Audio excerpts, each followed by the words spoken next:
Hey folks, Dolph and Dale here, and I got some VCLT from Logan over at Swellheads, and it was a couple albums, and I thought I would throw in a few other albums that I picked up.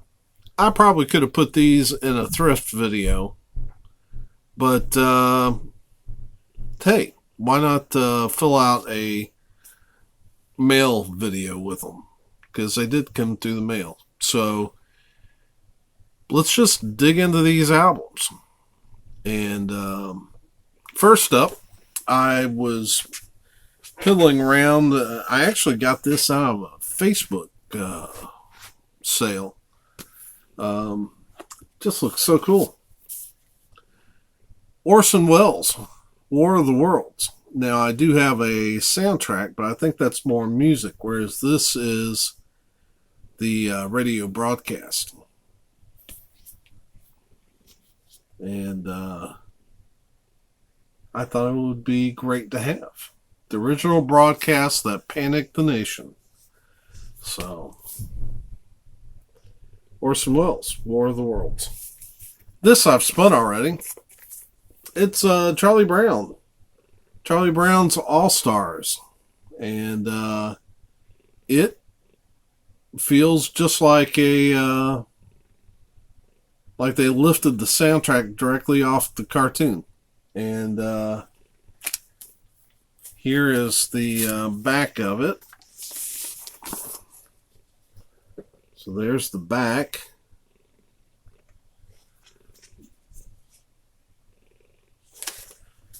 And the label, really plain. Just says Charlie Brown's Records. This is Charlie Brown's All-Stars. It's a baseball themed story. And it's even got, like I said, it's even got music by Vince Guaraldi playing in it. And just a nice little pickup. I haven't, except for I think the only thing I've got is a Snoopy's Christmas album that's Peanuts, and I'm not even sure if that's officially licensed. Then this was a weird little pickup. This is Streetwalkers Red Card. That's an interesting name. And how about that cover with this skeleton playing cards? Kind of cheesy. The reason I picked this album up, I haven't even really listened to it much, or even enough to be able to describe it. But Nico, the drummer from Iron Maiden, plays drums on here. So I thought I'm going to go ahead and pick that up. So here's the... it's going to be hard to center that up, but there you go. There's the band. And, of course, this guy right here, you recognize from Iron Maiden, Nico. And it's Streetwalkers Red Card. And that's the next album I'm going to show you. This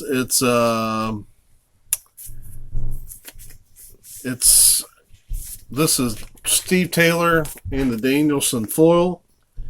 I thought it would be a good album to show in this video in light of what Logan sent me, which was some Christian rock that I'm unfamiliar with. A little bit out of my comfort zone. I like Steve Taylor a lot. Don't know much about the Danielson family. They're more alternative, so it's a little bit of a different. You see it without the sleeve on it. Good luck getting a track listing out of that. But Steve Taylor, of course, being the wonderful satirist, Christian satirist. Yeah. Then he became started Squint Entertainment and became a record label head, and actually introduced us to Sixpence None the Richer, who had that huge hit, Kiss Me. And of course, now Nash is a successful solo artist. Does come with a lyric sheet.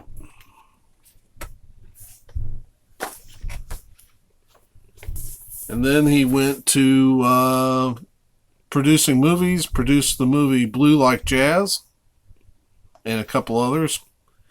And I guess he's back to making music, though it's been a minute. Now here's the vinyl. Check that out. Now I've never had that color vinyl before. It looks like I don't even know what you'd call that. It's so watered down, it's hardly any color.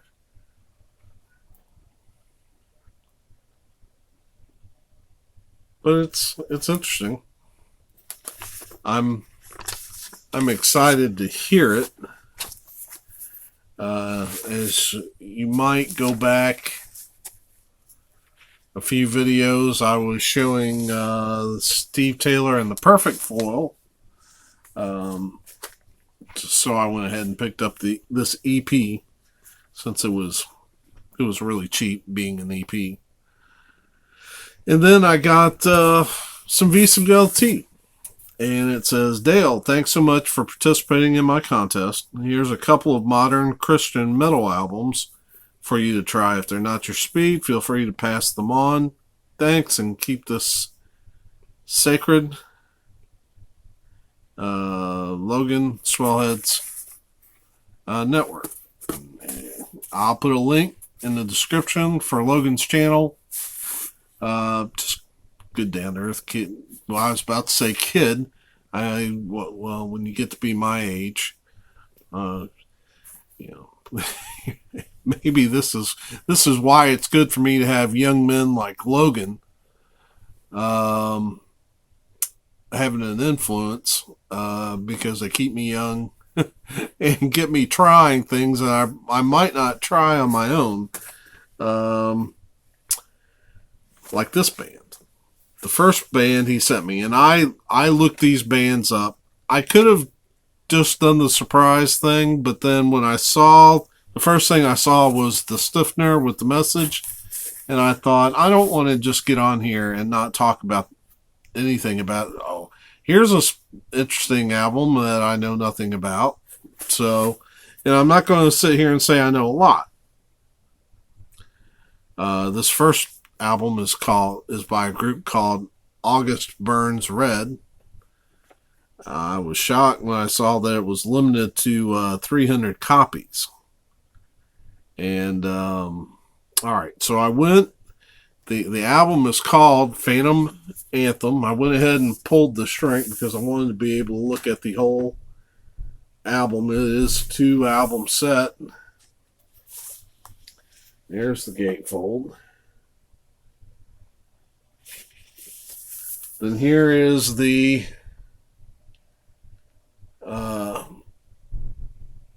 track listing. And I listened to a little bit of this record, and it's not, I'm usually more of a traditional heavy metal kind of guy. And this isn't something I would normally go after, but listening to it, I heard some things going on that sounded pretty interesting. Maybe I need to give more bands in this genre a chance. Oh wow, look at that! Now I had not looked at the vinyl yet. That's amazing. Wow. Guessing custom center rings.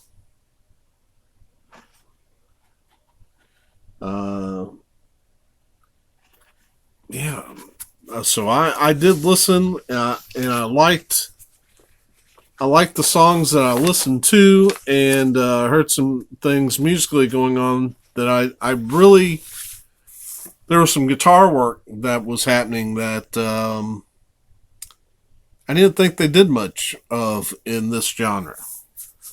Almost, I guess you get preconceived notions of what something's like. Uh, and here's the second album.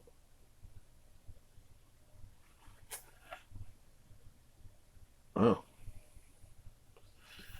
And so I just really didn't think that there was much guitar work like that in these type of groups. That's why you gotta keep trying new stuff. And so I appreciate Logan for thinking about me with this. Now let's look at the second album. And this one, I think I'm going to like a lot because I listened to the first couple songs off of it. This is called Under Oath.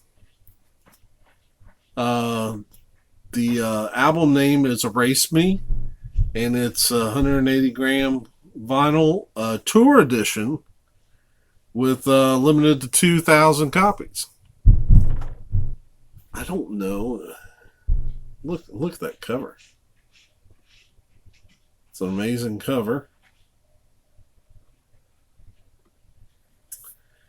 What I liked about this, now, especially were the vocals. The vocals just, I mean, this singer has a real sense of urgency to his voice. And so I really appreciated the vocals. We got, there's a center sleeve.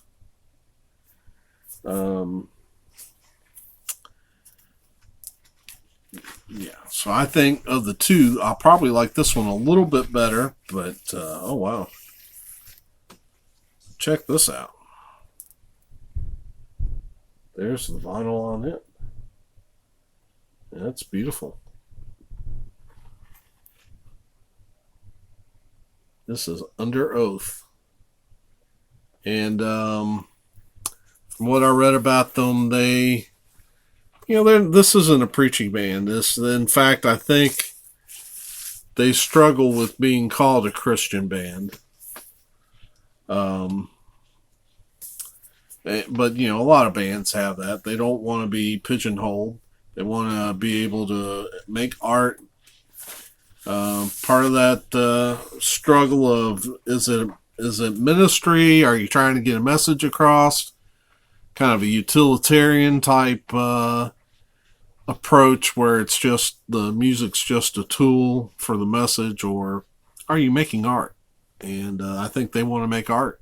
And so anyway, so that's August Burns Red and Under Oath. And I think, like I said, from first listen, I think I'm gonna like Under Oath a little bit better, but I think there's a lot to like here on both of them. And so thank you so much, Logan, for kind of sending me something to kick me out of my comfort zone and stretch out a little bit more. And not that I'm. I mean, I listen to everything from metal to jazz to bluegrass. I've got some pretty wide taste, but modern rock probably isn't one of them. I kind of, I don't know. Maybe I've never forgiven the grunge era after bands like Nirvana. Yeah, I can't really tell you what's on modern radio right now. So there you have it. Anyway, I hope you enjoyed this video. And again, like I said, thanks, Logan. Go over and check his channel out. Just a really good young man that is just a sharp young man that's got a great channel, and much appreciated. So for me, for Jake and Aretha running around here trying to find trouble to get into, yeah, thank you for coming by, and we hope to see you soon. Till then, peace.